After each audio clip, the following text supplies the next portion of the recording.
আর মধ্যমগ্রামে নয়, আর অশোকনগরে নয়, এবার চলে আসলো মসলন্দপুর, ঠিক 2 নম্বর প্ল্যাটফর্মের নিচে। দেখতে থাকুন, চলে আসুন। দেখুন এই যে মধুসূদন মিষ্টান্ন ভান্ডারের ঠিক অপোজিটে এখানে হচ্ছে টলমলো বিরিয়ানি সেন্টার। আসুন দেখে যান।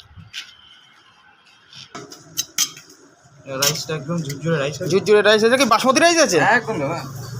এটা বাসমতি রাইস। আর চিকেন, কি চিকেন ইউজ করছেন?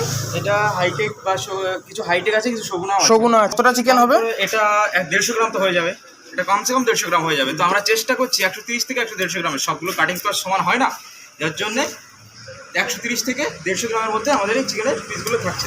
আপনারা কি আগেও খেতেন নাকি এই নতুন খাচ্ছেন? না, এর আগে আমি 3-4 বার খেয়েছি, কালকেও খেয়েছিলাম। তা কিরম লাগে বিরিয়ানি? হ্যাঁ, রাইস কোয়ালিটি ভালো, চিকেনের কোয়ালিটিও ভালো। 80 টাকায় ঠিকই আছে। 80 টাকা হিসেবে আনলিমিটেড, তাই তো? আমি আপনাদের একটা কথাই বলবো, টলমলো বিরিয়ানি সেন্টারে আসুন, বিরিয়ানি খান। আশা করি আপনাদের অন্য কোনো জায়গায় আর যেতে হবে না।